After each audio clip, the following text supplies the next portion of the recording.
একেবারেই মুখোমুখি অবস্থায় চলে গেছে বিএনপি এবং জামাত। প্রতিদিন ক্রস হচ্ছে দুইটা দলের মধ্যে।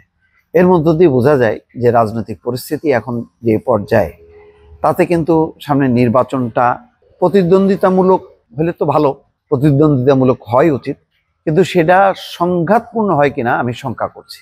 সালাউদ্দিন আহমেদ বলছেন, নির্বাচনের আগে একটি দল জাতির মধ্যে বিভক্তি সৃষ্টি করতে চায়।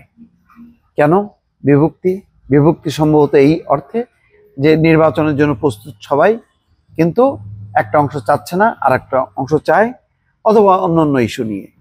তো খুবই গুরুত্বপূর্ণ কয়েকটা পয়েন্ট কিন্তু তিনি আজকে বলেছেন। যে নারায়ণগঞ্জে মাসদাইর কেন্দ্রীয় ঈদগাহ ময়দানে আজমতে সাহাবা সম্মেলনে বিশেষ অতিথির বক্তব্যে তিনি এই কথা বলছেন কি, নির্বাচনের আগে একটি রাজনৈতিক দল রাজনীতির স্বার্থে ইসলামকে বারবার ব্যবহার করে জাতির মধ্যে বিভক্তি সৃষ্টি করতে চায়। ইসলামকে ব্যবহার করে ইসলামের মধ্যে বিভক্তি তৈরি করতে চায়। তারা ইসলামের ক্ষতি করতে চায়। তাদের কাছ থেকে আমাদের দূরে থাকতে হবে, সাবধানে থাকতে হবে। ইসলামকে রাজনৈতিক হাতিয়ার নয়, জীবনের আদর্শ হিসাবে ধারণ করতে হবে। সালাউদ্দিন আহমেদ বলছেন, আমরা মদিনার ইসলামে বিশ্বাসী। রাসূল সাল্লাল্লাহু আলাইহি সাল্লাম যে ইসলামের প্রবর্তন করে গেছেন, সাহাবায়ে কেরাম যে ইসলামের অনুসরণ করে গেছেন, আমরা সেই ইসলামের অনুসারী। আমরা কেউ মওদুদি ইসলামের অনুসারী নয়। অর্থাৎ এই যে মওদুদিবাদদের সমর্থক বলে জামাত ইসলামের কে বলা হয়, যে তারা মওদুদিবাদী প্রচার করে, সেই মওদুদিবাদী নিয়ে এখানেই ইসলাম ধর্মাবলম্বীদের মধ্যে ব্যাপক মতপার্থক্য আছে। সেই কারণেই তিনি বলছেন যে আমরা মওদুদ ইসলামের অনুসারী নই। সুতরাং যারা ফিতনা তৈরি করে বাংলাদেশের মুসলমানদের মধ্যে বিভ্রান্তি সৃষ্টি করতে চায়, তাদের কাছ থেকে আমাদের সাবধান হতে হবে।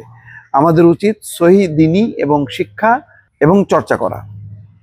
আওয়ামী লীগ আমলের সমালোচনা করে বলছেন যে বিগত আওয়ামী লীগ সরকার, এই ফ্যাসিস্ট শেখ হাসিনার সরকার, বাংলাদেশে ইসলাম বিদ্বেষী, আলেম বিদ্বেষী রাজনীতি করেছে।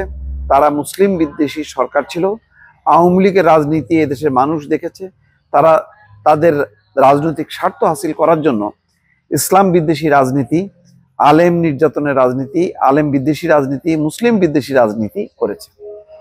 তো যাই হোক দর্শক, বুঝতে পারছেন যে এই বক্তব্যের মধ্য দিয়ে যেখানে একটা ইসলামী সমাবেশে গেছে, সেখানে কিন্তু জামাত ইসলামকে বলা হচ্ছে যে তারা ধর্মের মধ্যে বিভক্তি তৈরি করতে চায়, ধর্মকে রাজনৈতিক হাতিয়ারে পরিণত করতে চায়।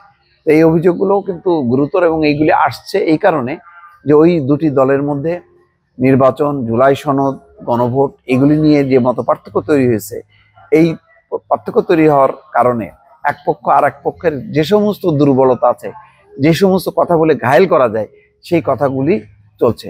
বলা যায় আদর্শগত লড়াই তো বটে, তবে অনেকটা হচ্ছে এখন কথার লড়াই। দর্শক।